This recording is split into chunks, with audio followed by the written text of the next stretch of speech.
Order! Order! You are an incorrigible delinquent at times. Behave yourself, man! They had, it's fair to say, a mere 415 years to get their heads around the idea that governments aren't allowed to put the same proposals before Parliament endlessly until they get the answer that they want. Have a little think about that phrase there. You can't keep asking the question until you get the answer that you want. Those of us who have arrived at the conclusion that a people's vote is a possible way, the only possible way, perhaps, out of the current mess, the current logjam, keep getting told, you can't keep asking the question until you get the answer that you want. To which we respond by saying, but it's a completely different question, addressing a completely different set of circumstances. The referendum in 2016 was binary and profoundly corrupt in every imaginable way, given that people on the same side were selling completely different and contrary promises. So any question that is asked now would be demonstrably different. It would be, do you want this deal?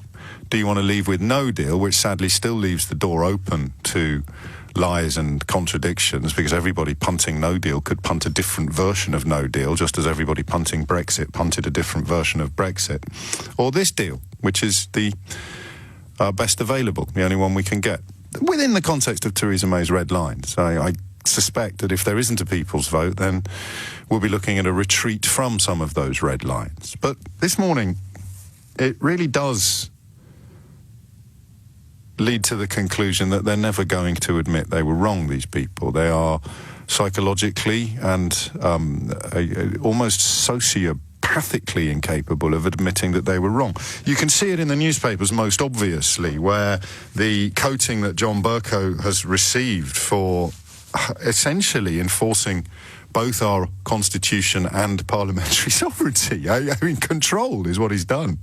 Democracy, as he said to a legislative, to an executive, to a government, he said, you cannot keep using the legislature in this way. You simply can't keep bringing it back until you get the answer that you want. You can come back with a different question. I mean, it's so hard. Good morning, by the way. I hope you had a good evening. It's so hard to pick favourites, isn't it? But the deputy chair of the Conservative Party, James Cleverly, was complaining at length yesterday, including in the House, that nobody told him the meaningful vote would be meaningful.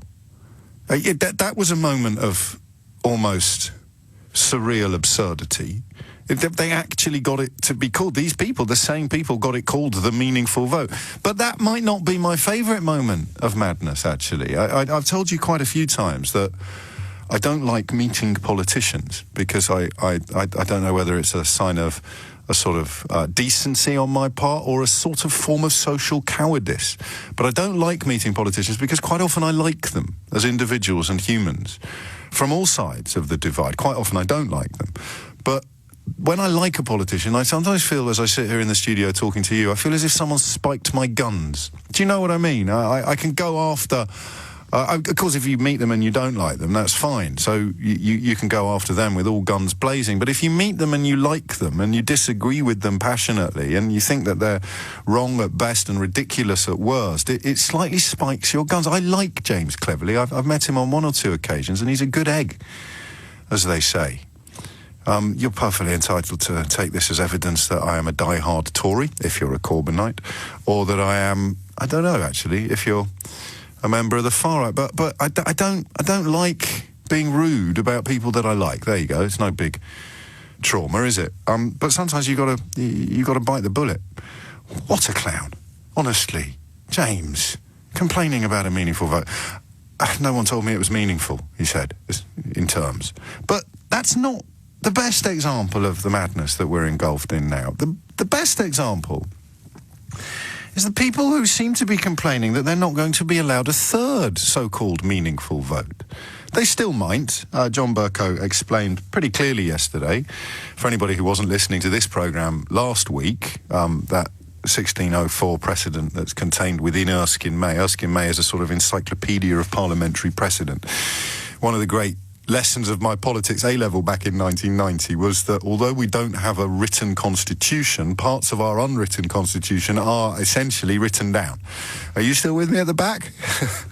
Father Francis is responsible, I think, for that nugget. So although we don't have a written constitution, parts of our unwritten constitution are actually written down. I think you could probably file Magna Carta under that observation, actually, couldn't you?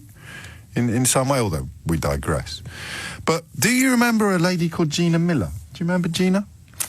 There's a woman whose face should appear in the dictionary under the word brave. Again, that question that for me unpicks everything applies to Gina Miller even more than it applies to some of the other key names in this story. What was in it for her? What was in it for Gina Miller?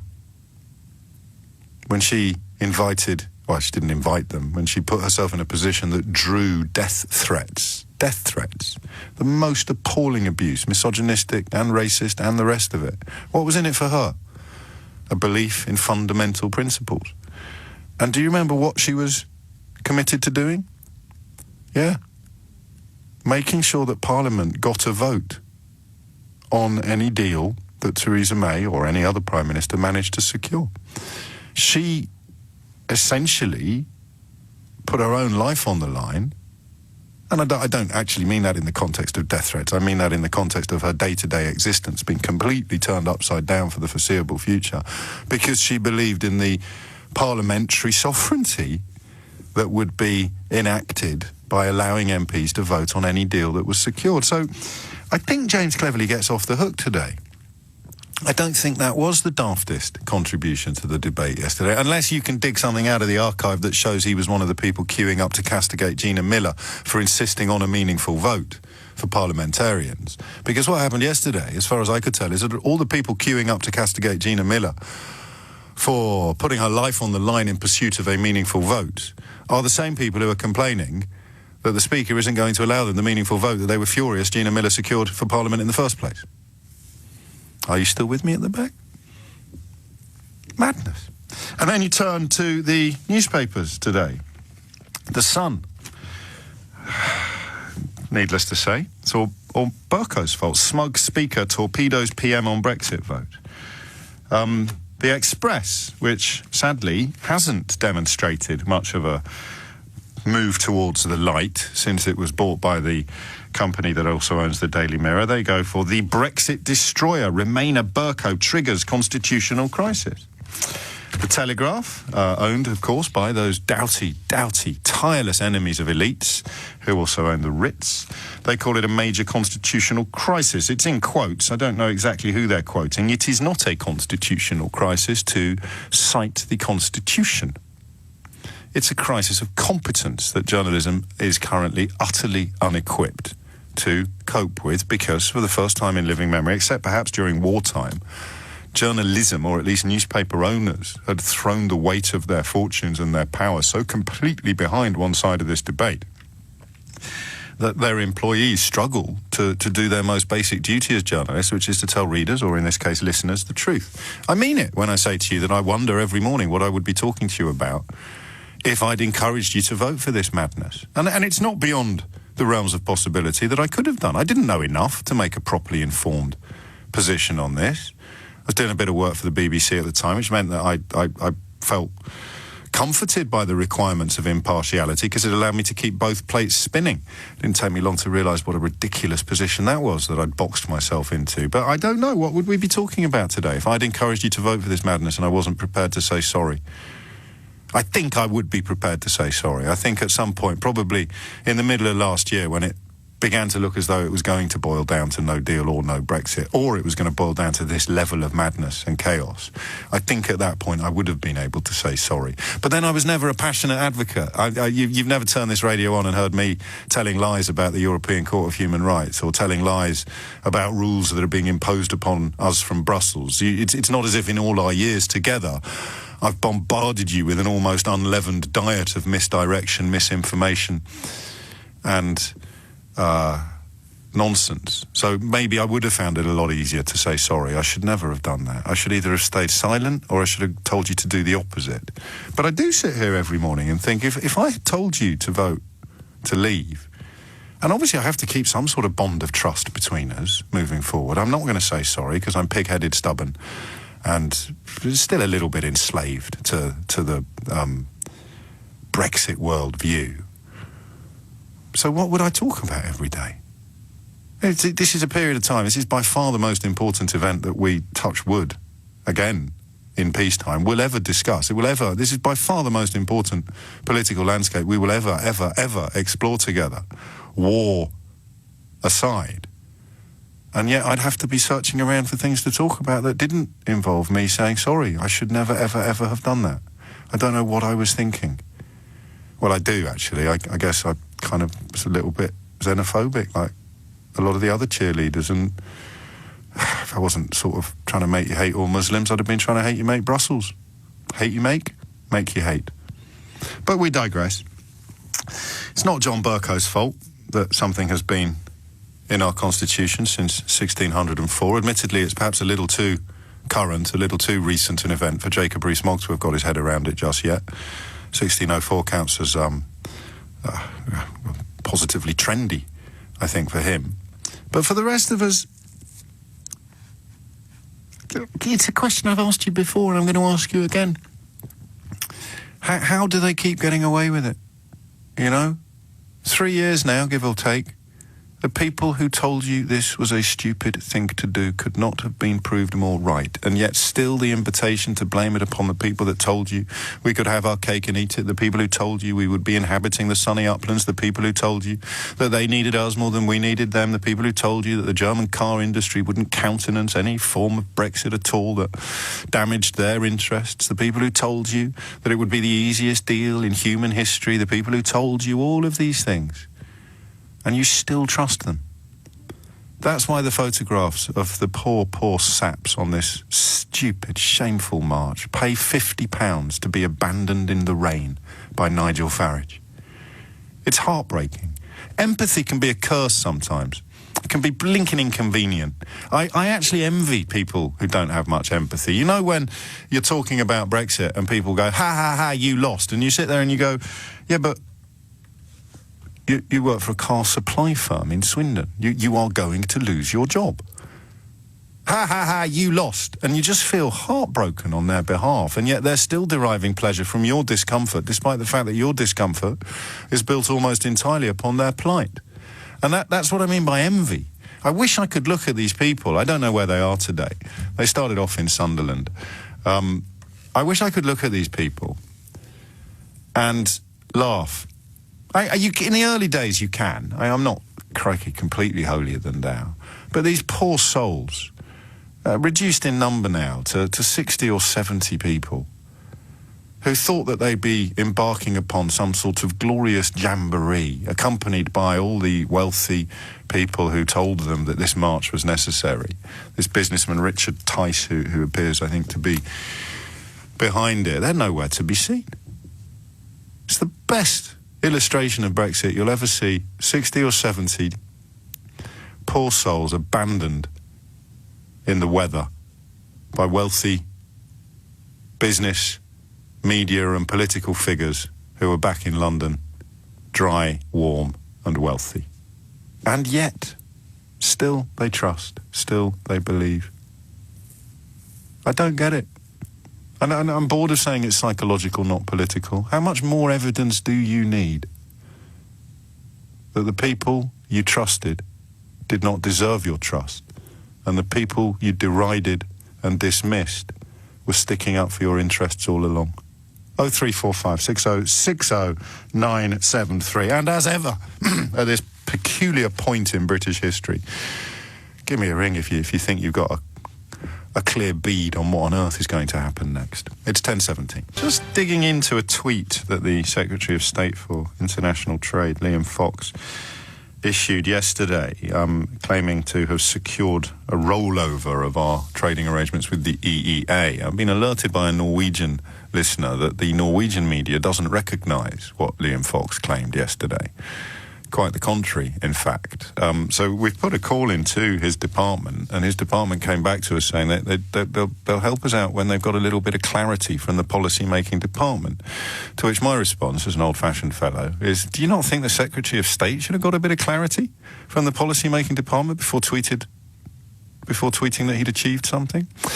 But we digress. 0345 600973 is the number that you need. I really want to talk to you if you voted Leave today and you still think that you weren't lied to. I just want to know how you do that.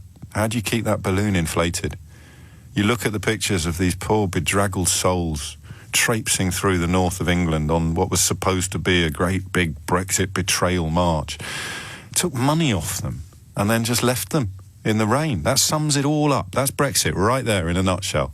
So why do you think those people, if you don't want to talk about yourself, that's fine, but with every sodden step along essentially the hard shoulder of A-roads in the north of England, accompanied every step of the way by whopping great billboards showing the hypocrisy and the lies of the leaders who've abandoned you, how many steps would you have to take towards London? They're due in Chiswick on the 29th. I hope they make it. I genuinely will go out and give them a towel. How many steps do you have to take before you think, do you know what, the people... It's like that brilliant Mitchell and Webb sketch, isn't it? Where David Mitchell turns to Robert Webb and says, what? They're both dressed as Nazis, by the way. And he goes, Are we the baddies?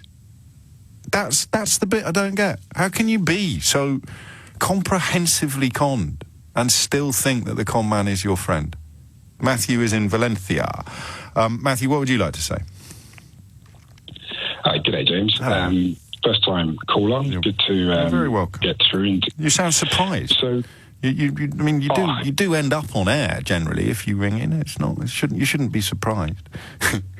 I think I probably tried to call before, and everyone's keen to sort of have a chat, really. So I probably missed out a few times. No worries. Here you are. What do you want to say? I was just thinking about what you said, and actually, you've mentioned some Russian authors before, and there's a book called The Gulag Archipelago by Solzhenitsyn. Have you heard of this? Of course, yes.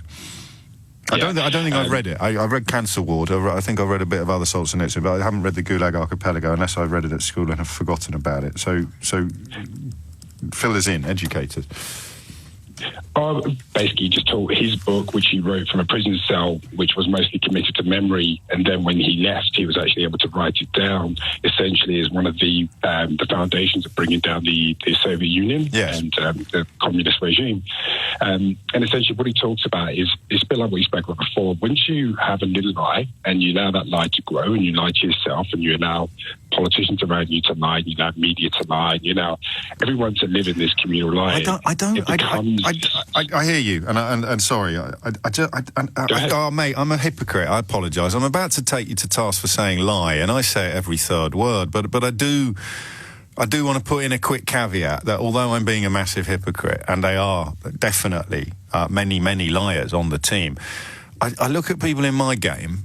And they weren't actually lying. They were part of the problem. They consumed a 30-year unleavened diet of negativity. It never crossed their mind that narrative about the European Union could be completely bogus. Do you see what I mean? They never thought Absolutely. it couldn't be that. That's part of it. Exactly. So I don't know. It's for the public inquiry to judge who was a liar and who was lied to. But I shouldn't have interrupted you. I'm a divot. You carry on. No, that's right. Yeah. So. There's that sort of sense of communal belief in a system, whether that system is good or bad. And we've essentially embraced that for so long. Like you say, we've been gaslit for close to 30 to 40 years now. And we've reached a point where if we now believe that the lie that we've been told is a lie, then what else is a lie? Yes. Everything's a lie. This is the beauty of the fake news narrative, isn't it? Is that nothing is trustworthy, everything is questionable. And at that point, especially if Brexit does happen in a negative sense, and we have what we believe could be, sort of economic, a bad position for us, that lie will be shown up, and the system will collapse, and that's that's, I think, where we could be going with what's going to happen over the next period of time, depending on what happens with Brexit. But what else do they lose if they turned around? Imagine I had spent... it's so hard to do because I couldn't do the Murdoch thing where I lied to my readers and knew what I was doing. That great line from Kelvin Mackenzie, which is on his own Wikipedia page, about how you pander to the worst prejudices of your readers because it's a great business model. So I never could have done that. My conscience wouldn't have allowed me to. But I reckon I could have flirted with it, you know. And if I'd carried that here and I sat here every morning and said to decent people listening, the European Union is this and the European Union is that. And I did it because I believed it was true, right? Not because I was being paid by Rupert Murdoch secretly, or because I was being paid secretly by the men that own the Ritz, or being paid secretly by Richard Tice, or being paid secretly by the Russians or whoever. I genuinely just believed it because, you know, I'm happier talking about lighter issues. I'm happier talking about kids who've been thrown out of their school for having the wrong haircut, right? And I spent a few years telling my listeners that the European Union was awful and that we had to get out. And then after 3 years, I could see clearly I was wrong. What do I lose? Apart from a little bit of credibility temporarily, which is replaced, of course, by the massive rise in my credibility that comes with being able to admit you were wrong. Why do I lose? What crumbles? What else crumbles? If I say, sorry, guys, I got it wrong, I shouldn't have done. I got the Iraq war wrong and I got this wrong. What do I lose? I think really at that point it's got to a point of there's this weird thing going on right now within the press and the media that everybody has to have an opinion. Yes. Whether their opinion's valid or invalid. Yeah, but that's why I'm using this job as an example, because this job kind of does need one. I mean, I enjoy the rare hours where I'm in a position of genuine ambivalence or neutrality, but I'm thinking about the cheerleaders. I'm not thinking about the people cheering. I'm not asking why they aren't necessarily ready to turn. Not asking you. That's one of the questions on the programme today. I'm thinking about if I did this job and I told you to vote Leave and I looked now at the mess that I have helped make and I led you into, because, you know, rightly or wrongly, people trust us, what would I lose by saying sorry? Well, I think the thought around it is that, you know, well, if you've lied to me about this, then what else have you lied to me about? Do you lose that overall credibility? Well, no, Muslims, the unemployed, feminism. Right. Yeah. So you can never admit you're wrong about anything, because if you start tugging on that thread, then the whole edifice crumbles, like you began by saying. AKA Steve Bannon. Yeah. Rupert Murdoch. I mean, that whole who we got, because, you know, it was unemployed people when I started work here that would be routinely demonised by the tabloid press. We'd go after the unemployed people. So there's no such thing as people who are unintentionally unemployed. It's all a lifestyle choice. Yeah, everyone can have a job if they want one. Then it was single mothers. Crikey, single mothers have had an easy ride, haven't they, over the last few years? So then it was single mothers, feckless work shy layabouts, and then it was immigrants in general, then it was Muslims, then it was the EU, then it was Muslims again, and then it was the EU again. So I guess if I dedicated my career to demonising all of those sections of society, if I admitted I was wrong about one, it would, of course, leave a very big question hanging over whether I'd been wrong about all the others as well. Yeah, that's my thought. I like it, mate. No, I do like it. I mean, obviously, it plays into my worldview quite neatly. I'd rather we'd come up with a more charitable explanation for why, if I had gone the other way prior to June 2016, I'd find it so hard now to say, sorry, I was wrong. I guess, journalistically, chaos is quite fun, you know? At least I've got a lot of stuff to talk about. I've seen a remarkable fillip to my career out of this mess. You can't really say that if you're a leaver, can you? Don't know. Not yet. I think if Brexit doesn't happen, then they will have that ammunition, because they will have all of this. But I think that's what a lot of them secretly want. You know, it's the first analogy I think I used was hecklers are on the stage now and they don't know what to do. It was built upon that image of Boris Johnson and Michael Gove on the morning after the result, looking absolutely terrified. The only person who looked like a grown-up that morning was Mark Carney, who went to work straight away trying to make his own predictions not come true. They're happier heckling from the sidelines. I bet in their heart of hearts now, especially the ones who've abandoned these poor souls on the hard shoulder in the north of England. I bet in their heart of hearts they'd quite like it all to fall apart so they can spend the rest of their lives moaning, heckling and lying, which is, of course, what they've spent their lives up to this point doing.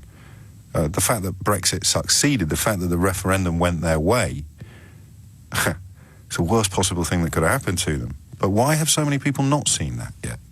It is the poor souls on this so-called march today. I saw one of them claiming that the reason the numbers were so low was for security reasons. And you just think at that point, if you follow that person, you listen, you heed that person, you'd think, how stupid do you think I am? If you were on that march and you were looking around thinking, why isn't there anybody else here? They told me it was going to be huge. And then you read on Twitter, Isabel Oakeshott saying, the reason there's no people there, the reason the numbers are so low is for security reasons. There were actually loads and loads and loads more people who wanted to get involved. There's now fewer people there than there was when it started. So all those people that wanted to get involved but couldn't join in on the first day because of security and health and safety reasons, presumably now would be welcome because...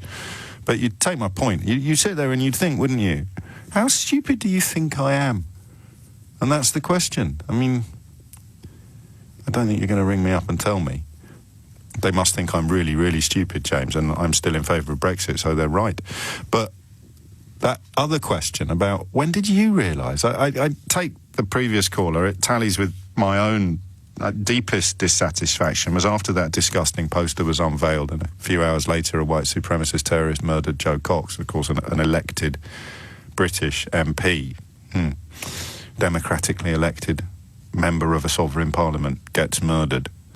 And like a lot of people, I find it very hard not to see those incidents. I find it very hard to see those incidents in isolation. It doesn't seem to me to be coincidental that vile rhetoric should be put into the national bloodstream just hours before somebody reaches his own personal murderous breaking point. But that was before the vote, 3 or 4 days before the vote, which is why our last caller referred to the fact that he was a postal voter, so he realised exactly what it was he was getting into bed with, exactly what sort of tiger he had hopped aboard. Is that why people find it so hard to admit they made a mistake, because it was obvious even then? I don't know. Jules is in Sheffield. Jules, what would you like to say? Oh, hi, James. Hello, Jules. I'm a first-time caller. The reason I was expecting a male Jules then, I've got to be honest. Sometimes they put an M or an F in brackets on my screen if it's a name that could go either way. So I spent a couple of minutes marvelling at your falsetto voice before realising you were a female Jules. Carry on. Oh, thank you. You're very welcome. Okay. I live in an area, a part of Sheffield. Sheffield's quite a split city, so we have some very well-off people and some very not very well-off people. And we often live quite near to each other. I live in one of the areas which is very deprived. It's in the top 10% deprivation index for the country. And I voted Remain. This is really scary to admit around here. Is it really? Still? It's terrifying. I lived in a... So it's not like I could go out and talk to anyone in this part of Sheffield at all. Really? About that. I've lost friends. My mother won't...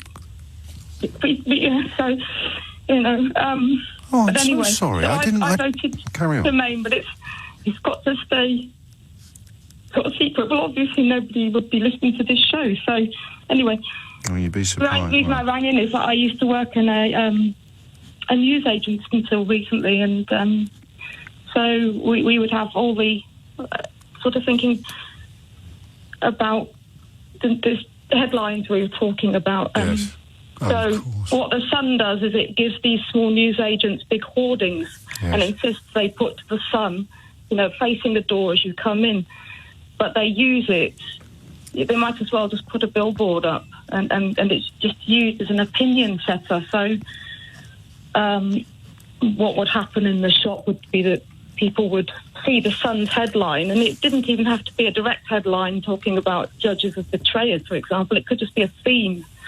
And it sets the tone for the conversation. How and interesting. what I found was that people would come in, yes. they'd be buying their newspaper, and I would say, oh, yeah, hi, how are you?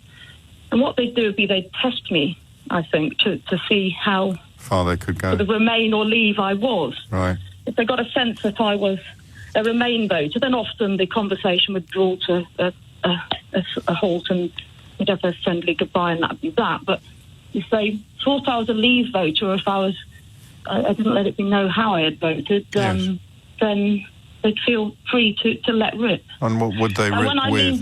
What did letting rip look like, sound like? For example, it would span misogyny and racism, given that I'm female as well. So, how would it? Forgive me, I'm not splitting hairs. How could you bring misogyny into a conversation about Brexit? Gina Miller. Oh, of course. Sorry. Or even just linking it to Diane Abbott, and then you've got all the links there. And it's very difficult if you're in a small news agency like that to get rid of people that are like that. You know, they're blocking the exit to get out. Yeah. So what you have to what I learned was just to sort of nod and smile sweetly and, play the sort of docile woman, really. And that was the role that needed to be played. But even now, I could not have these conversations. So you'll still have people go on about Turkey. And, well, they wanted to get in, didn't they?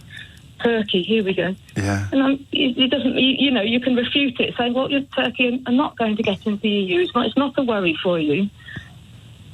And even if it was close, it was close, which it's not, if there were real reasons for not wanting it to happen, then there'd be a freedom to veto for every country in the European Union could do it as well. But I'm a little bit gobsmacked by your call, actually. It's frightening. That you're frightened by the ignorance, actually, the willful ignorance. When it's a bit like knowing, it's like being, except a lot more traumatic and threatening. Is terrifying. You have described being the boy in the crowd who is looking at a naked emperor surrounded by people insisting he's wearing clothes and getting cross with you every time that they begin to suspect that you might know that he's naked.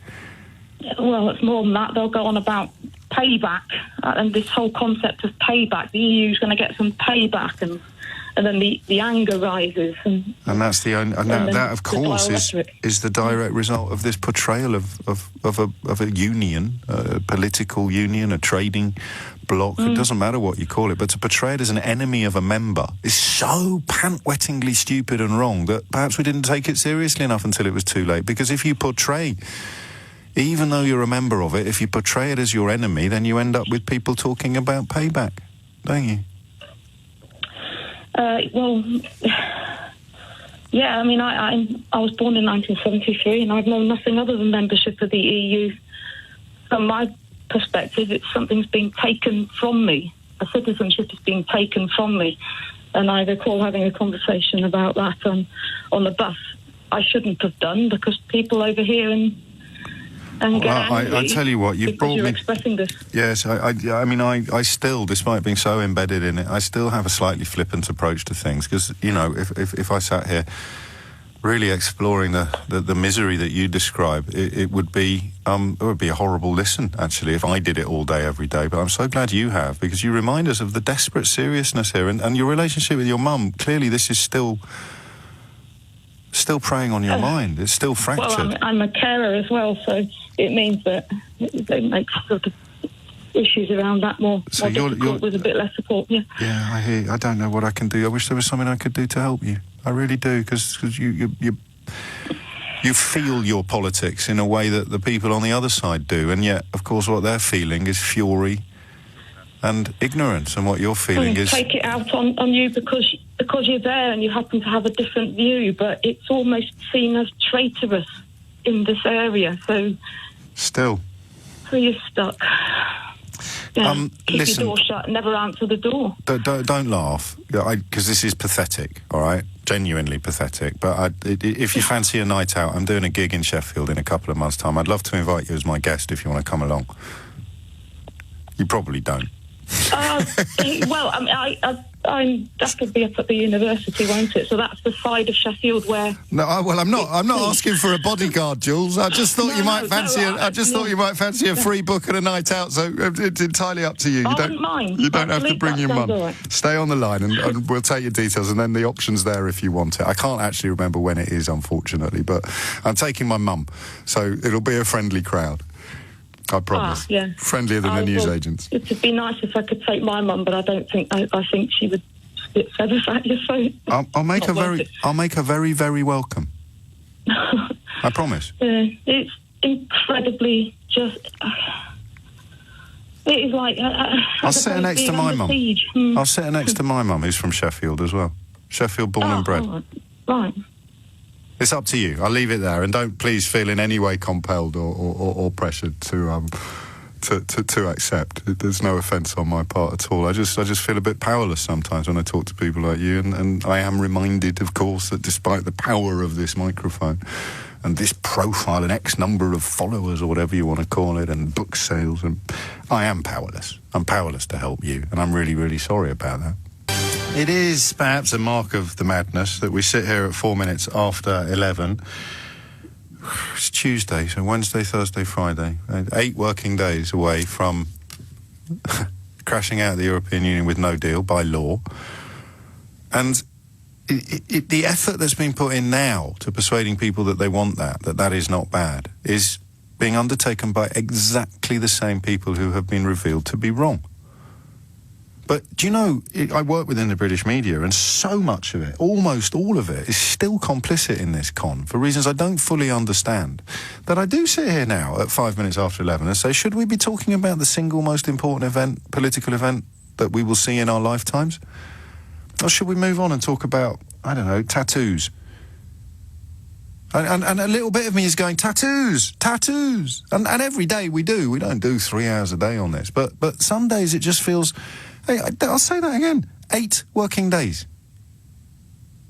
8 working days before we fall into a scenario which our own government has described as the worst of all available options, or actually, to be more precise, the forecasts commissioned by our own government, and which the only people who cheerlead for it do so under the same umbrella of an economist who has explained why leaving with no deal would involve the running down of agriculture and industry, in the same way, to quote him, that we saw with coal and steel.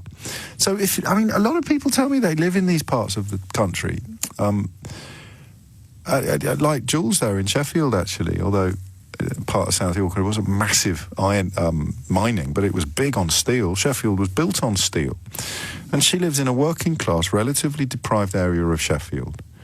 A city that has had the stuffing pulled out of it by the collapse of the steel industry. Now, that might have been inevitable, all right? But the economist who promotes no deal, Jacob Rees-Mogg's favourite stroke only economist supporter, not only, there must be a couple of others, he has used the steel industry as an example of what will happen to manufacturing and agriculture. Just think about that for a minute. You look at this polling today in the Telegraph that's been very carefully cultivated to suggest that there's public support for no deal. It comes from the people that Jules just described. And, of course, it comes from those who are in thrall to the pantomime toffs and the fake patricians. Their economist of choice has used the steel industry as a specific example of what would happen to manufacturing and agriculture, and then people on the wrong side of equality in Sheffield think that they're on the same side as him. That's incredible when you think about it. I mean, genuinely incredible. Even after all these months, I still find myself being brought up short by reality. Jules described dismal levels of ignorance and anger, utterly cultivated. Do you know, I, having been a tabloid journalist, I never fully grasped before the power of the billboard.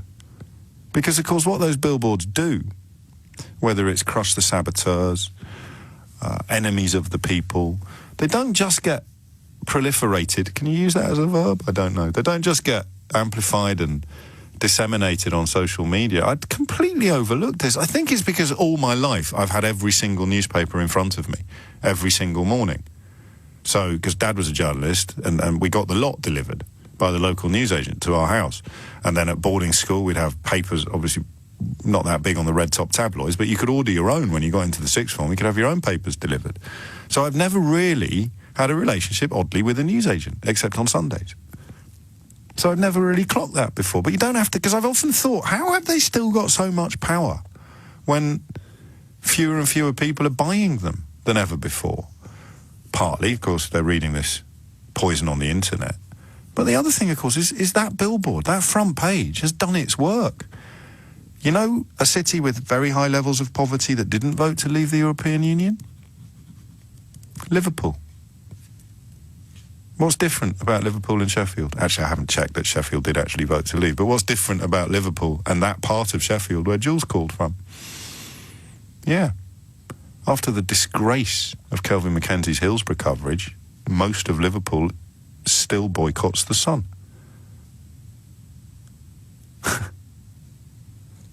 Roger's in Barmouth. Roger, what can you tell us? Oh, good morning, James. Hello. Just a short one. I was conned. I think a lot of us were conned by one thing. That was a big red bus 3 years ago, going round every town, every city, with 39 billion plastered on the side. And then you get Nigel Farage. 350 million. 39 billion is what we're going to have to pay to keep our that was it, commitments. Well, whatever it was. Go on. And they'd get off the bus and say, this is going into the National Health every week. Yes. You know, we're going to be... And a lot of people were took in by that. That's what I think.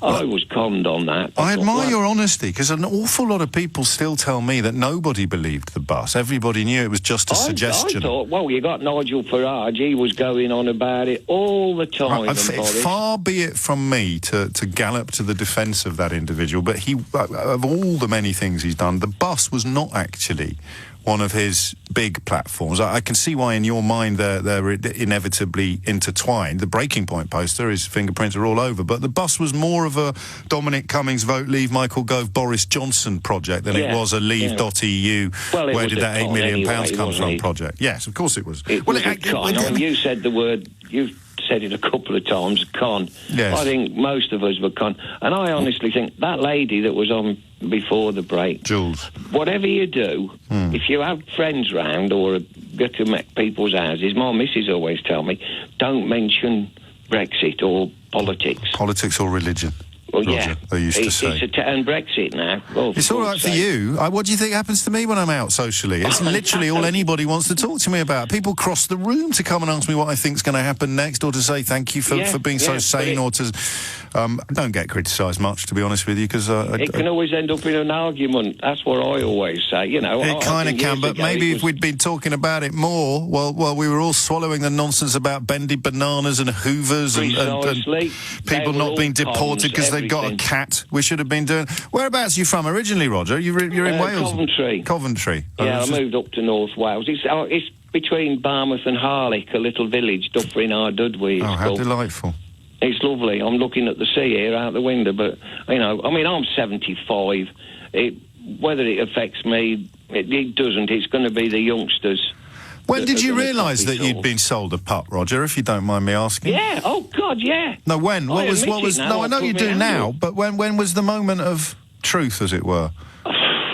When they started all coming out about backstops. Article 50s, article this, article... I didn't know nothing about that.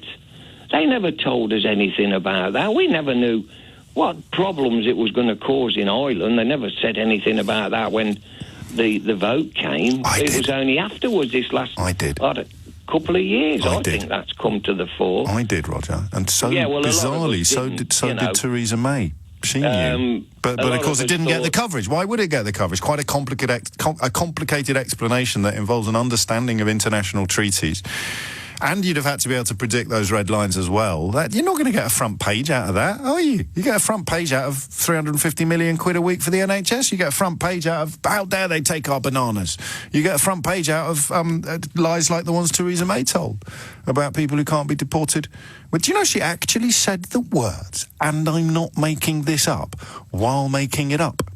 Actually, I suppose theoretically we have to defend Theresa May. But Roger, thank you, mate. You take care. Do you know, I used to play a game many moons ago, feels like a lifetime ago, when anyone who rang in called Nigel, Roger or Derek, I would say, are you a UKIP supporter? And we hit about a 75% hit rate. I didn't think then that we'd necessarily be seeing people fleeing from that position within our own lifetimes, but there we are. So Theresa May, when she said, I'm not making this up, of course, was right. Because in brackets, no, the editor of The Sun made it up. It wasn't me that made it up. I'm just saying it at the Tory party conference and passing it off as true. But I'm not That's genius. That's genius, isn't it? Do you know there's going to be 350 million quid for the NHS if you vote Brexit? I'm not making this up. Do you know it's going to be the easiest deal in human history? I'm not making this up. Do you know we're going to be able to have our cake and eat it? I'm not making this up. Do you know that the German car industry... I'm not Digby Jones. It's coming up to 11:15. I want to carry on talking about this forever. And by forever, of course, I mean until the next coach and horses is driven through what we all presumed was the state of play, as John Bercow did yesterday. You might not want to, so it's entirely up to you. I'm being joined at 11:45 by a young man who I think was a Vote Leave staffer and was recommended to me many moons ago, as a sensible leaver. And I just thought it would be quite timely to catch up. We'd arranged it before John Bercow intervened yesterday to remind us of a 415-year-old parliamentary precedent. Funny that. Do you know, I recorded a little thing for the People's Vote March as well, and at the beginning I said, obviously, I'm talking about Brexit, so by the end of this message, the situation could have completely changed. Now, if I was a little fast and loose with the truth, I would now pretend that we recorded that message while John Bercow was speaking in the House of Commons yesterday. But we didn't, which is a shame, because I've just let the truth stand in the way of a great story. I guess that's why I'll never get my head around Brexit. This from Liam Fox yesterday. Our negotiator, he put breaking in capital letters, bless his little cotton socks. Our negotiators have just initialed a trade agreement. Initialed, interesting word. A trade agreement with Iceland and Norway for the European Economic Area. This is the second biggest agreement we're rolling over, and trade with the EEA is worth nearly £30 billion. This is on top of the agreement we've signed with Liechtenstein. What? Oh. Okay. Well, I've always made a very big deal out of stressing the importance of admitting when you've been wrong. I think I might have been wrong about Brexit, because apparently we've signed a deal with Liechtenstein. Oh, no, that's all right, as you were. It's just a continuation of the one we already had. Absolutely no improvement whatsoever. Oh, that was weird. Honestly, see, I thought, crikey, Liechtenstein. I mean, come on, it's not like Liechtenstein is some tiny little country. Liechtenstein, anyway, it's all a bit of a red herring. Turns out we already had one. As members of the EU, which we're not going to be in 9 working days' time when we wake up, unless something serious happens between now and 8 working days' time. Ooh, happy days. So the thing is, the Norwegian media don't recognise what Liam Fox has tweeted. They report that this agreement that has been initialed only covers tariffs in the event of no deal. It's got nothing to do with how we would continue to trade in the event of a deal. That's not a rollover of the current arrangement. Far from it. The current arrangement is, of course, a trade agreement.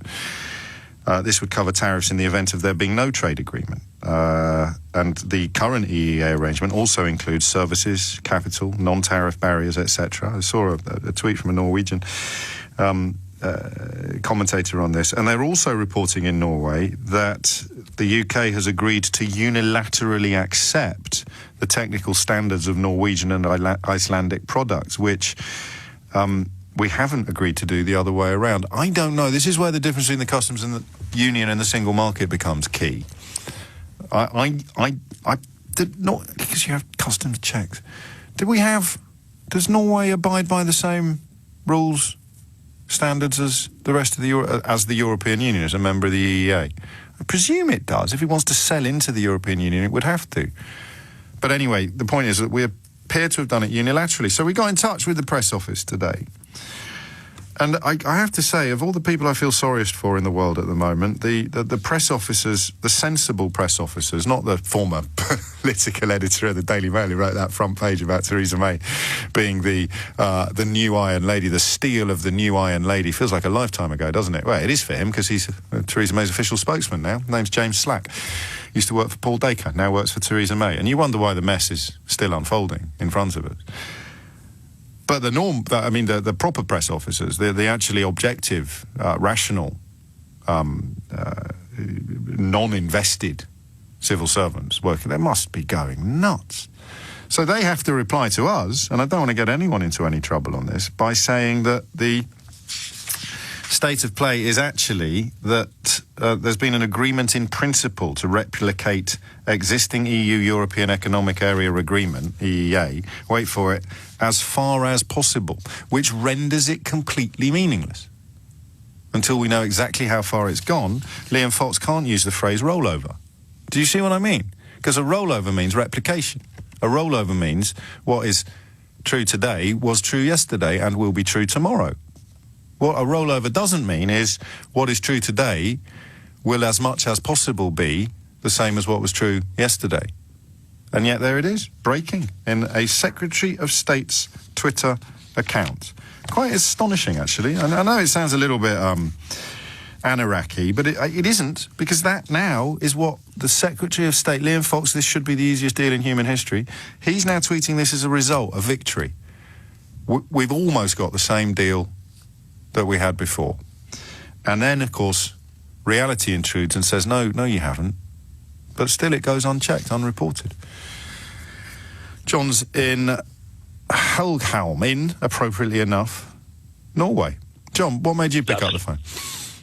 Well, two things. I read on Twitter today that apparently pound or per head, if the UK leaves and has a Norway-type deal, it will pay as much as Norway. We will be £1 billion better off. Norway pays about as much as we do to have access to the single market. We will save £1 billion and have no MEPs in the EU Parliament arguing our case. £1 billion a year. I remember this from before the referendum. I thought I haven't seen the thing you've seen today, I thought I'd seen a report that per capita, Norway paid more than we do for access. Yeah, and also as well, there's another, how can I put it, one of the inspirations for Brexit, which goes back to about 2012, 2013, when Norway unilaterally imposed tariffs on EU-produced goods.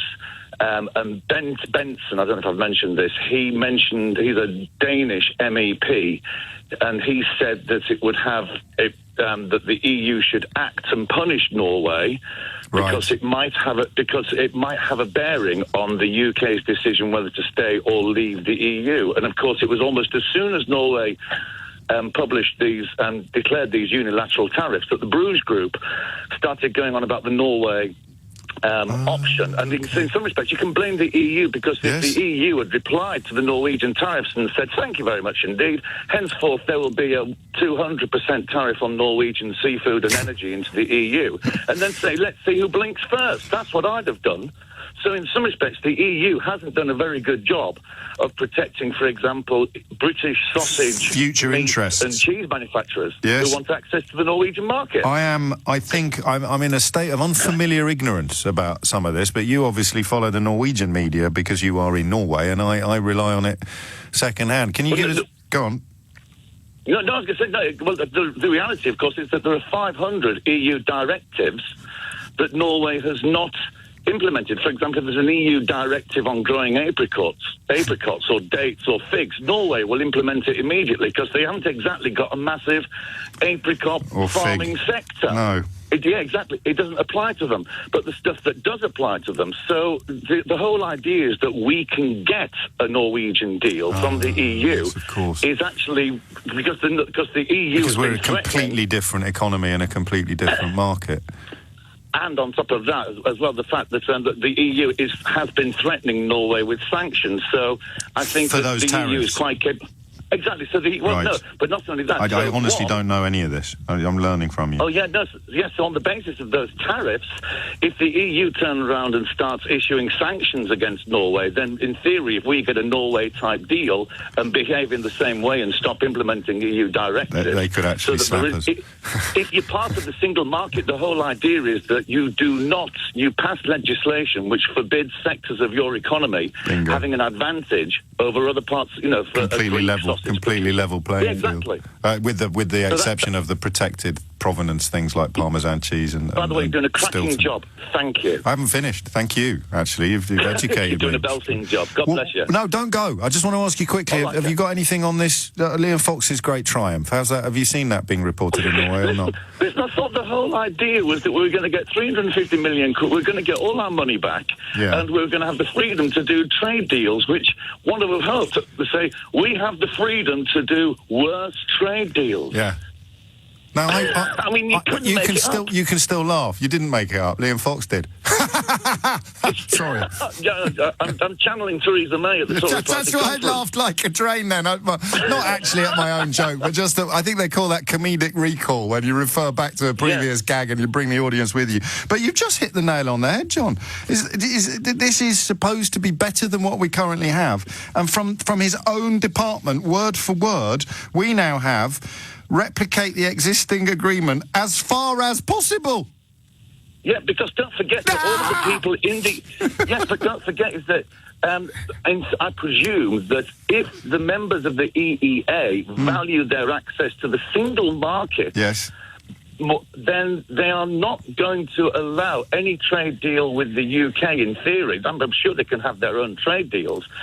But what's the situation for trade deals with, former members, or do you see what I mean? So that if they're going to turn around and say, we can't give the UK this in a trade deal because that's going to conflict with our obligations and that's going to annoy the EU. We don't want to annoy the EU because we do X billion pounds worth of business with them, and we only do X billion pounds worth of business with the UK.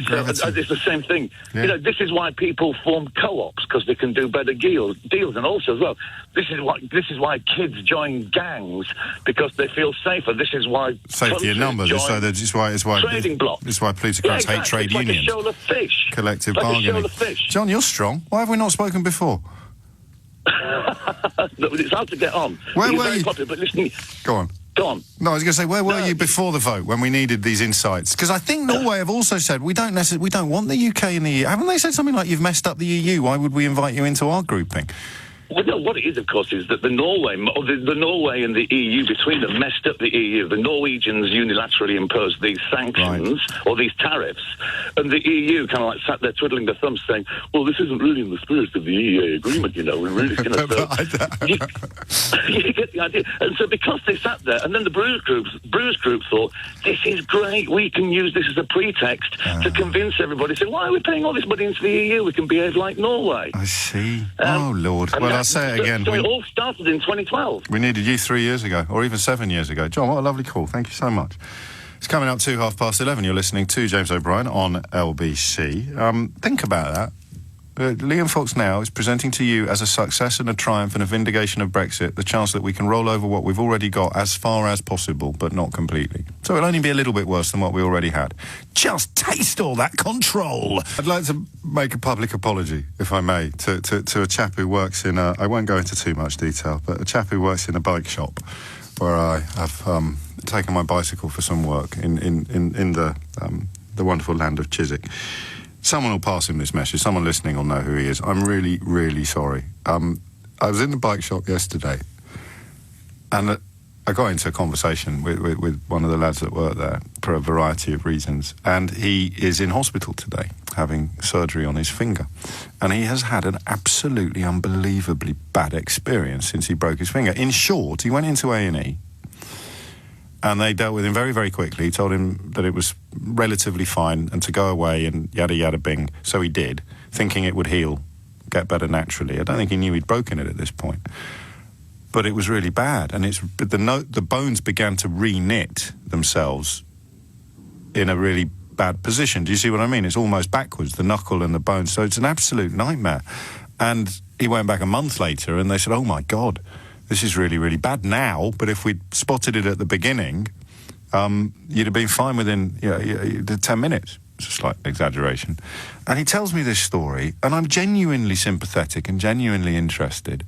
And it culminates in him saying, well, I'm in hospital tomorrow, but there's, the percentage chance of it being completely successful is actually quite low, but it's all they can do in the circumstances. And he took his cast off and showed me his finger, which was just effectively, let's just say, he'd find it very hard to swear. His finger was pointing, if he held his hand up trying to swear at you, his finger would be pointing in a different direction from the rest of his hand. And you know what I said, don't you? He said, I'm in hospital tomorrow. You know what Muggins said? Completely straight face, without even thinking. Fingers crossed. So I'm really, really sorry about that. Accidental crassness. Why do other people find it so hard to say sorry for encouraging you to vote to leave the European Union when all of the things they based their advice upon have turned out to be, at worst, corrupt and at best just wrong? I don't get it. I don't get it. I mean, I would have thought there'd be kudos and credibility in being one of the first to go.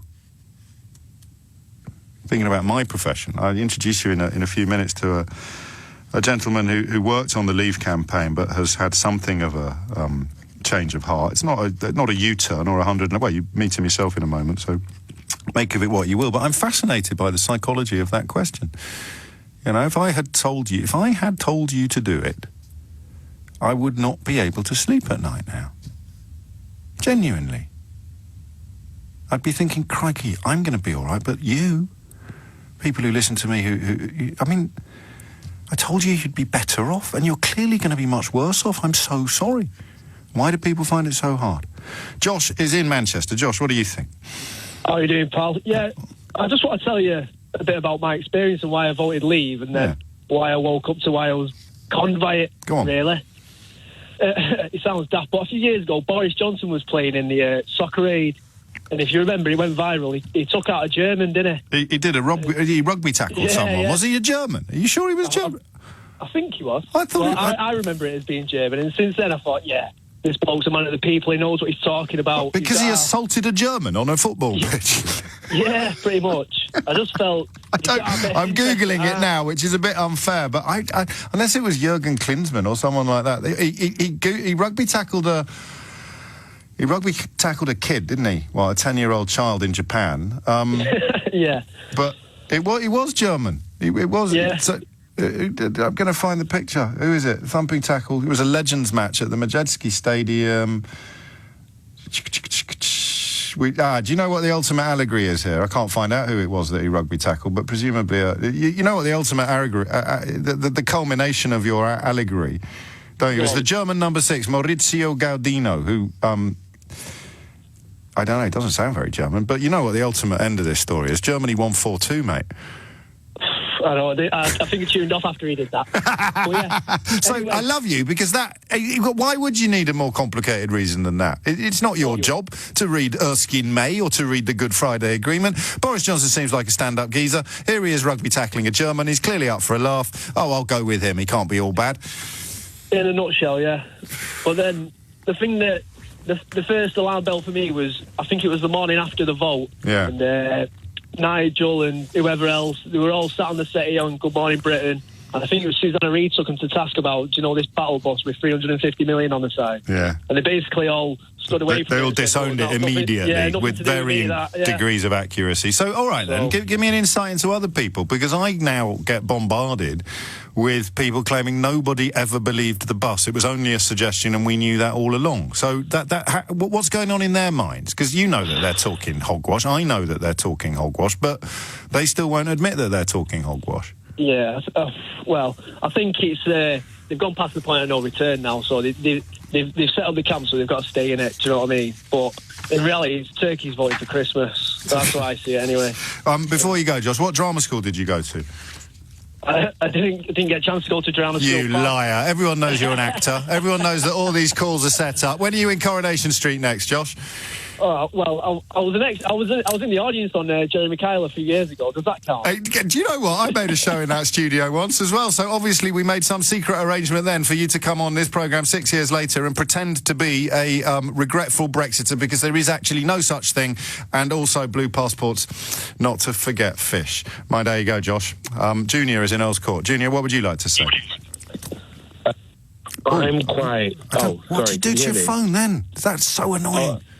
I took it off loudspeaker because I was on hold for a little while. Fair enough. You've done nothing wrong. You've done nothing wrong, but the electrics there just went through my head like fingernails on a chalkboard or a blackboard. So sorry about that. Basically, I voted to remain, but I've got a few friends that voted to leave on the basis, because one of my friends works in social housing, so he houses people, and his belief was that a lot of people are coming in and taking our houses that are meant for people that live here, and that we give too much benefits to people that come to this country. But the numbers are there. The average contribution to the country by an EU citizen is greater than it is for somebody who was born here, and they give a lot more than they take. Oddly, the numbers aren't as positive for non-EU citizens who've moved here. And of course, a lot of the argument from Leavers was, I don't like the way that our immigration policy discriminates against India and Pakistan and places like that. Why should they have to jump through more hoops to come in than the EU citizens? Which is a position, but it's an utterly bogus position when you point out that the money is... It tells a very different story. EU citizens contribute more to our national purse than we do as people who were born here. And then, so he believes that, and he's from an immigrant family, so they came here in the early 90s or late 80s, and I just don't understand the concept of him believing that his parents were allowed the opportunity to come here and make a better life for themselves. I do. But he feels that other people are not allowed to come here and make a better life. No, I get that. I mean, you can call it pulling up the drawbridge if you want, but I think it's a little subtler than that, to be fair. Were you ever bullied at school, Junior? No, I wasn't. You're lucky. If you were bullied at school, and then however much of a good person you were, and then the bully turned his attention to somebody else, you would feel a degree of relief. So I think that because people often say, oh, look, here's someone from a minority and he's not on your side, James. And I just talked to them a bit. There was a fella in Sambach who rang the programme last year, a self-described Ugandan Asian who was utterly obsessed with immigrants and immigration.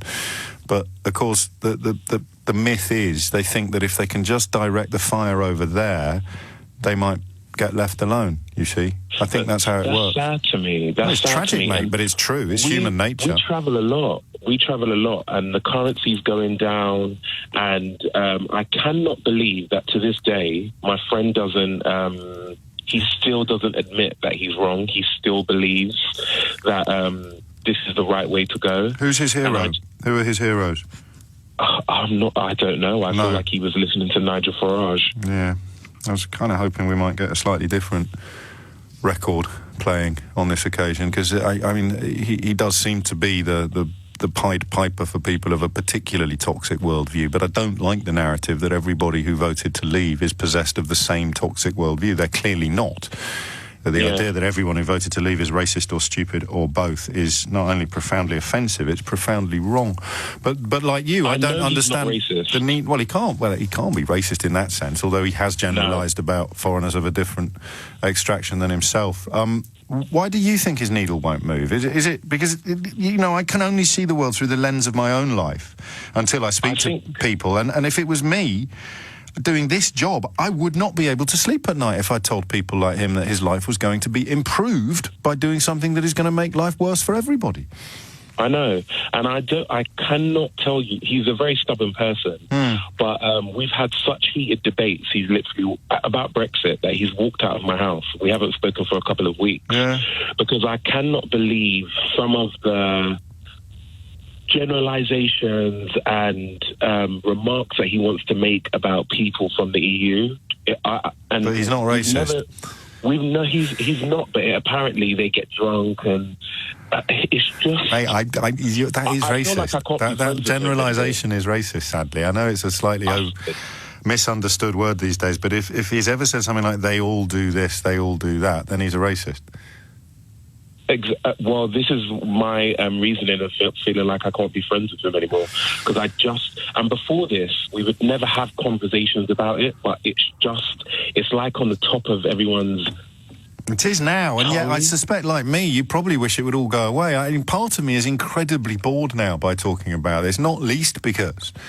there's no surprise at all, not even the Erskine May thing. Yesterday would have been a surprise to anybody listening to this programme with open ears. I appreciate that's not everybody. Plenty of people will have heard it explained in some detail about what John Bercow did yesterday, would have had it explained to them a week ago and would have shouted lies, Project Fear or nonsense and stuff. But it's a little bit boring. I'd be more interested now if things were taking me by surprise. If the analysis and the evidence of clever people was turning out not to be true. but it isn't. We're in the unknown, which means nobody can give us a map, but the map that we drew 2.5, 3 years ago has right up until the beginning of this year proved to be eerily accurate.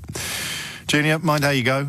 Oliver Norgrove joins me after the break, one of the 3 people recommended to me as a so-called sensible leaver in the aftermath of the vote when we were struggling to find any. But you see, you won't believe me now. I had great pains to find people who would talk to us who weren't banging on all the time about bendy bananas and immigration. So that's what, for me, a sensible leaver was.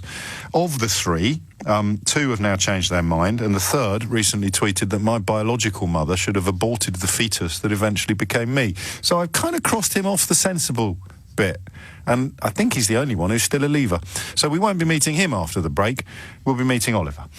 Tories have been forced to act over another bunch of Islamophobic commenters on a Jacob Rees-Mogg Facebook fan page, desperately trying to get Brandon Lewis to talk to us about this. Can we try even harder, do you think? Can we do that? I know it kind of... I'm pretty sure he was tweeting snark at me a couple of months ago, so he's got time to do that, despite being chairman of the Conservative Party. Can we see if Brandon Lewis will talk to us about this? Because I can't get past that observation last week, that if Owen Jones had written an article for the New Statesman about there not being enough anti-Semitism in the Labour Party, the reaction would have been rather different from the reaction to Rod Liddell's article arguing that there isn't enough Islamophobia in the Conservative Party. But we digress. Oliver Norgrove is here. Good morning, James. Hello. How are you? Very well indeed. And very glad to meet you. Thank you for having me. Well, thank you also for being what I can only describe as peculiarly nice about me over the last few years. Well, no, it's my pleasure, because contrary to what some people are determined to hear, not everybody who voted to leave was either racist or stupid or both. And you were more than that. You were a staffer in the Vote Leave office. So let's just begin with what you hoped would be happening now. I hoped that Brexit would have gone much more smoothly and simply. There was a time where I felt that we were best kind of out of the single market, and I felt that, unfortunately, I have to admit that at one point I thought that we would be able to strike one of the easiest trade deals in history. I now realise that to be kind of fanciful. Why did you think that? I'm not here to haul you over the coals. I'm fascinated by how a very intelligent person. I read your blog, so you'll allow me to say that. And my cleverest friend, as I may have told you on Twitter, I can't remember, who is related to a very prominent parliamentary Eurosceptic, probably the godfather of Euroscepticism. My cleverest friend voted Leave as well, so I suspect you might be coming from a similar place. But so I thought it because one of the reasons why I thought it was because I just didn't know enough. I was just kind of ignorant, and I was getting messaging which I thought made sense. So if you take a look at some of the arguments that were put forward kind of a few years ago now, one of the ones you hate the most, which is the German car industry one. Yes. If you're somebody that hasn't... I hate it. I believed it as well, in a way. But this is the kind of point here, which is that if you hear that for the first time and you haven't spent years thinking about trade and Brexit and how things will turn out, if you hear somebody say the German car industry will need they need us more than we need them because so many of their industry relies on exports to us. It sort of makes sense. Yes. It does kind of make sense. And I was hearing more and more arguments like this, which I felt meant that we could leave in a way which wasn't actually kind of economically damaging. But now I realise that, and what we've seen from negotiations, I think, is that the EU has shown quite an extraordinary commitment to its own territorial integrity and market integrity, and now we see why the EU has kind of erected such a stringent regime of third country controls against members who, well, not necessarily leave because no one's left before, but against third countries. And I just didn't know enough to really process that. That's before. A really interesting answer, because when Jacob Rees-Mogg was sitting in that chair, actually he wasn't sitting in that chair, he was on that screen behind you, but he used the phrase protectionist racket. And that is the same, that's the other side of the coin that you've just described, perhaps, is that you could say, well, I didn't realise what an astonishingly good job the European Union had done in protecting its own industry and its own manufacturers. Yeah. And he would say it's a protectionist racket, and you're both right. We're both right. The EU is protectionist because it has to be protectionist, but you can say that about any major power. What do you want a power to do to its people? Protect them or not protect them? Protect them. You don't just see it through the customs union, you see it through the common agricultural policy too, but major powers have to be kind of protectionist to an extent, because they've built something worth keeping, is basically the idea. If you build something worth keeping, you put a fence around it. Yes. And it's such an age-old kind of principle, and it still applies today, of course. So I think that's really one of the things which I sort of realised in recent months and the last couple of years. My own view, really, for me, Brexit fell on the Irish border. Yes. One of my major personal failings over the past few years, I'm definitely disappointed and slightly ashamed to kind of talk about this, but one of my personal failings over the past few years was that I simply didn't pay enough attention to the Irish border and the Northern Ireland issue, and that's largely my fault. I should have read more. I should have looked further into it and not been so kind of gullible. But also, I think I would like to slightly outsource blame a little bit, because I think that in general, if you look at British political discourse, I don't think we actually care enough about Northern Ireland in general. And I'm not trying to kind of absolve myself of responsibility in any way, but I think that if you look, say for instance, if you go back to New Year's 2013, where you had the riots in Belfast, there was no coverage in the UK. If you look at Northern Ireland now, Northern Ireland has some of the worst poverty in the UK, and it's never ever discussed. So I think we have this very weird thing in the UK where we sort of treat Northern Ireland as an unwanted son, and that has kind of filtered into the Brexit debate itself. And I think it's really weird, because when I was an activist, nobody ever spoke about Northern Ireland. Well, John Major and Tony Blair did. Yeah, they did, yeah. So give us an idea of what it was like. I'm going to use the word bunker. I hope you don't find that unpleasant. No. But in the bunker, when two politicians of very different hues both came out and described what was going to happen in Ireland, and indeed we found tape of Theresa May doing the same, although it didn't get the coverage that Blair and Major did. In the bunker, how did you dismiss that? How did that get poo-pooed so effectively? Yeah. So I think what we did was we essentially took so they had that event in Belfast where they said, look, leaving the EU might undermine the peace process. Will undermine the peace process, yeah, because border infrastructure will, of course, undermine the objectives of the Good Friday Agreement. But basically, what we said was that, look, this is all kind of Project Fear. Don't worry about it. And it really tied in well, because it came at a similar sort of time where Obama came over, and there was a lot of anti-elitist sentiment, and a lot of our messaging revolved around this idea that we were better than this, and that there wouldn't be as much damage on leaving as some people were perhaps saying. Right. So it tied in really kind of easily. So it became very easy to dismiss. The question you were asking yourselves at Vote Leave would be not, is this true, but how do we diffuse this? It was how do we diffuse this, and we diffused it by simply going by Project Fear. And I have to point out that I know so many people across all kind of Leave camps, and there are so many different camps around. Exactly. But and one of the interesting things is that nobody really paid any attention to the Northern Ireland issue, which is really weird, because it's now literally the centrepiece of what it becomes Brexit policy. You're not a Leaver.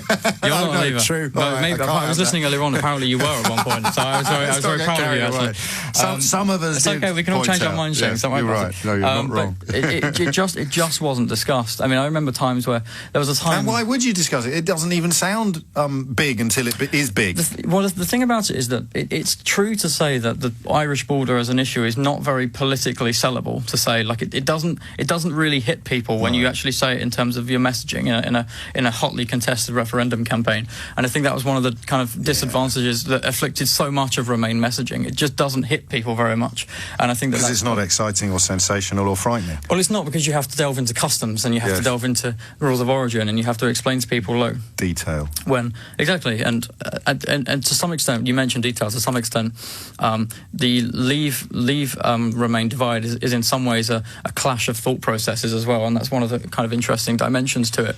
But you have to explain to people that actually, if you leave the customs union, then you need border infrastructure to deal with rules of origin checks, and of course that in a referendum campaign, that's just not very. It's very kind of dry, and it's very hard to make those points. And I mean, your analysis is crystal clear. I mean, we're actually going to run out of time. I might keep you. Can I keep you for another 10 minutes? For as long as you want. Now. I know that you're doing a master's in constitutional politics now, which means you might have something interesting to say about Erskine May. I think we'll find out. We'll find out after the news. Sorry. No, it's not me at all. Right. Oliver's also asked if he can help present Miss Chair on Thursday. It's my sister's favourite show. Yeah, but we're still laughing at that. It's coming up to 12 noon. You're listening to James O'Brien on LBC. Another 10 minutes or so with Oliver, who worked, Oliver Norgrove, who worked for Vote Leave, but has Well, provided again, it's in many ways it's put me back in my box, because a lot of today's show, as you know, has been dedicated to asking why people, now that the facts have changed, why do so many people find it so hard just to tell the truth and say, oh, oops, he's made it look so easy. Oliver Norgrove stays with me now, former Vote Leave staffer, and some nice compliments coming in, including one from the Scottish MP Stuart McDonald, complimenting you on the quality of your contribution. You just said something fascinating to me in the break, and I'm going to repeat it on air. You just said this is only the second media you've ever done, and I said why, and you said second radio. Radio, sure. And you said, because I'm not extreme enough. And oddly, even after all these months and years of picking over the carcass of Brexit for a living, as I do, I just felt a penny drop. Well, the thing is that I'm not someone who's obsessed or motivated by publicity. I take it where it is, and sure, I'm grateful that I have the following that I have. But I think that I have not been afforded the same kind of platform as a lot of more extreme figures who simply know less than I do. And I'm talking about people like Tim Martin, the Wetherspoons man. Yes. I'm not trying to sound vain or anything, but I feel like I have a reasonable level of knowledge, and I'm reasonably able to discuss and articulate some of the concepts involved in Brexit. And I think that there have been people like me, and there are other people like Roland Smith and Ben Kelly, who are other kind of, I guess you could call them Brexit commentators, and who've been kind of sidelined. And there are lots of soft leavers who've been sidelined in the process, because they simply haven't been easily accommodated into this whole idea that the media needs to kind of portray the extremes of Brexit all the time, and and afford so much broadcast time and radio time and airtime to people who are literally achieving nothing apart from further poisoning and polarising the debate. Is there anyone left in that camp? There are a couple of people left in the camp. They're not very pleasant. I'd rather not mention them by name. No, I didn't mean that. I meant the people who we would describe as pleasant. I'm rather a fan of... Because the examples you just gave, they've both changed their minds as well, in different ways. Recently, and Roland quite a long time ago. I'm rather a fan of Henry Newman, who works at the... I can't remember the name of the think tank. European think tank. Yeah, Open Europe. I think he's very knowledgeable, and he would be worth talking to about these things. I think he's a supporter of the May deal. But in terms of anyone who's anywhere near the public domain, the only people who kind of crowd out the public sphere as far as Brexit discussion are people with very extreme views. Do you know, again, I felt a penny drop. I have a little catchphrase, Oliver, that it's a lot easier to sell tickets for the ghost train than it is for the speak your weight machine. But I've always used that as part of the binary divide. I've always somewhat arrogantly seen people... What does it mean, sorry? Well, the speak your weight machine gives you an uncomfortable truth. Oh, right, okay. The ghost train frightens you with things that aren't real. Mm-hmm. I've always seen that rather arrogantly as a Leave-Remain divide, but you've essentially cast yourself as somebody who sells tickets for the Speak Your Weight machine from the Leave side, and that's not as exciting as the people selling tickets for the ghost train, like your Tim Martins or your... I think that the working at Vote Leave had a real kind of impact on me, but I only really felt it in the sort of year or two afterwards. I feel that going forward, I don't want to be a politician or a journalist. I don't think I'd be very good at either, but I want to be... Well, you don't have to be. I want We've to not learned anything from the last 3 years. Well, we have one good enough secretary, anyway. Mate, by being a rubbish journalist and a rubbish politician. But I've always been kind of adamant that the way that we go about fixing politics is to just be more honest. And I think there needs to be more self-awareness for one, and more honesty.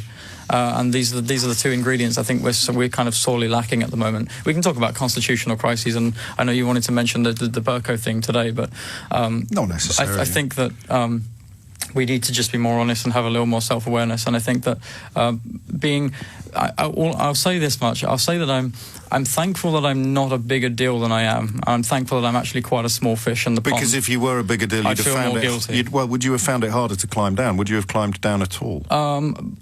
If I had the same personality, yes, because I care about that stuff. This is obviously why we're quite simpatico with each other, because I'm pretty sure that if I'd gone the other way, I would now be saying sorry. I think you would too. But no one is. No one is, no. And it's very hard. A lot of what we've seen has been...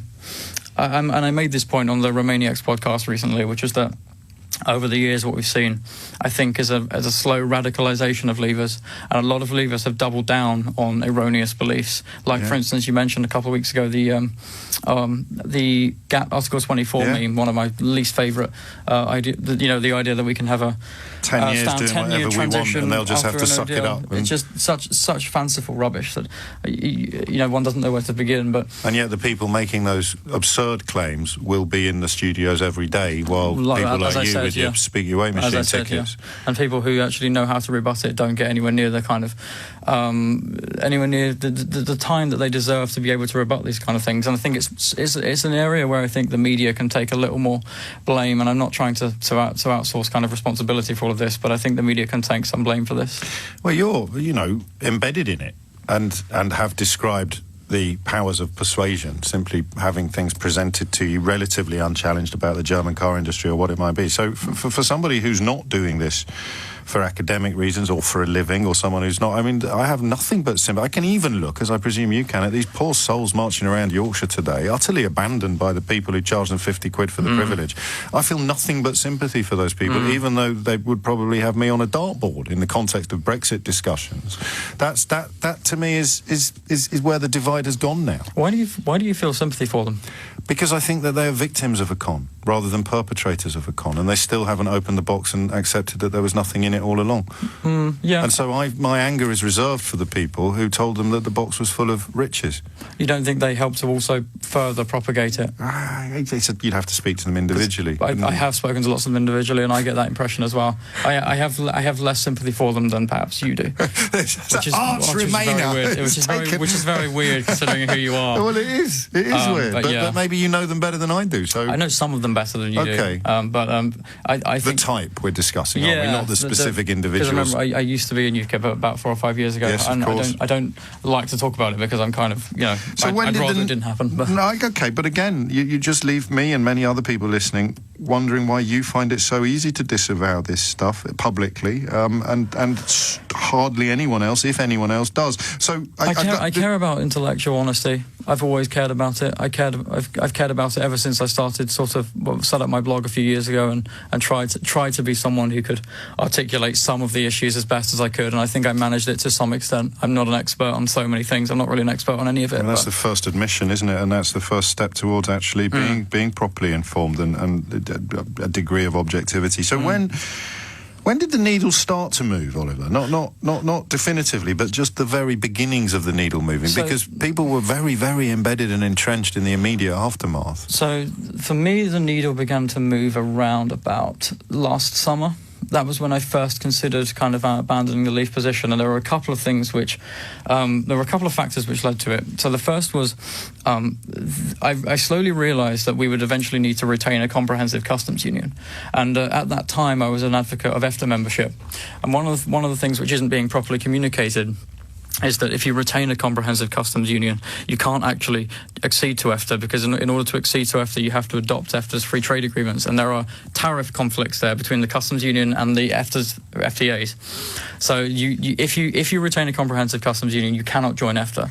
And once I realised that, I felt, I in my mind, I knew that I had to acknowledge that if we're going to leave, the only way of leaving really sensibly is to take the single market and the customs union with us. But that causes a problem in the minds of soft leavers, and I'm not the only one as well. The customs union, when you throw the customs union in as well as the single market, it was really the kind of the Achilles heel of soft leavers, because what it does is it undermines the argument that Brexit is democratic, because what you're effectively forced to say to people is that we should keep the institutions but drop the say we have in them. And that really undermines the argument that you have that actually the EU isn't very democratic, which I think has merit, and I still do think has merit. So the remaining argument that we had, the whole democratic argument against the EU, and the reason why I voted to leave, was seriously undermined by the fact that we would need to keep those two major institutions, the single market and the customs union, but drop the say in them. And there was a clash in my mind there. The other reason... so just to clarify, so you the European Union is nowhere near as democratic as it could be, but this mode of leaving would actually be even less democratic. That would be exactly my view, yeah. So it's the lesser of two evils or the greater of two evils, as opposed again to black versus white, that's correct. yay versus nay. Yeah, that's correct. And I think if any objective, sensible person really thinks about these issues, you have to. Sorry, I don't mean to patronise, but no, you sound like me now. you have to just say, look, there's no perfection either way. There's no ideal pathway. But the other reason why the needle started to move for me was that I realised increasingly that I was surrounded by people who were just lying, and I felt that I was part of a systemic sort of deliberate and desperate campaign of political lying. The GATT meme I mentioned already. There was the argument that the WTO's trade facilitation agreement would render border friction illegal under a no-deal scenario, and I felt that I was surrounded by people who just weren't telling the truth. So you saw where the mission had led. You saw these bald untruths, and then you traced back from there and perhaps recognised that some of the stuff you hadn't realised were untruths because they weren't quite as bald. You'd also been part of promoting. And it kind of worried me and it frightened me a little bit. So conscience level stuff. Yeah. So I just thought, you know what? I'm surrounded by people who are just lying and aren't telling the truth, and I just felt this isn't necessarily a club that I really want to be a part of anymore. And how did it feel when you resigned your membership? Were you allowed to retain all the benefits of membership? One thing I will say is that I was expecting a lot of abuse from Remainers, but I was met with an enormous and shocking level of humility, and I was quite surprised by that, because I thought that Remainers would kind of hate me for being a part of it in general, especially because I was a slightly bigger part of it than the average voter. Sure. But I was met with quite a lot of humility, and I was quite impressed by that, I have to say. So it should be. Oliver Norgrove, it's been a pleasure. Do you want to hear some of the reaction to your oh, please, yeah. contribution? This is from Deirdre. Well done, Oliver Norgrove. Any chance you could go for Prime Minister? I don't want to be a politician. More chance of him presenting mystery hour. Bravo, Oliver Norgrove. Thank you very much. Sensible, honest stuff. Integrity is tearing its hair out. If you and then a nice plug from Wiz for the radio show. And this from Scott Balcony over in Oxbridge. Bless him for laughing at your ghost train analogy and then asking what it meant. Hashtag Je suis Norgrove. It's been a pleasure. Where can people read your blog? Thank you. Where's the blog? Give us a quick link. It's just norgroveblog.co.uk, but thank you very much. No, my pleasure entirely. 12:15. I changed the pace completely, but what an absolutely fascinating conversation that was. And someone's just used a phrase that I wish I'd come up with myself. I don't often admit that to you, but I won't be able to find it now, will I? So I won't be able to give credit to the person who actually came up with. Describing what Oliver Norgrove just brought into the studio as the cricketification of an issue that's been horribly footballified. So, I mean, cricket being a game widely regarded as a lot more civilised and certainly with a following that would never dream of hooliganism. That's really, really interesting. He said as he left how liberating he'd found it to put his hands up and say, oops. And that leaves me wondering, actually, why more people aren't doing it. And that line, wasn't that interesting? Why haven't we heard more from people like you before he changed his mind? And the answer is because I'm not extreme enough. And that is the very definition of my ghost train, speak your weight machine analogy. I owe you an apology, though, because I hadn't realised that there were speak your weight machines on the other side as well. I'd put all the ghost train salesmen on that side and all the speak your weight machines on my side. That was a mistake. Listen, I made a mistake, and I'm really sorry about that. See how easy it is.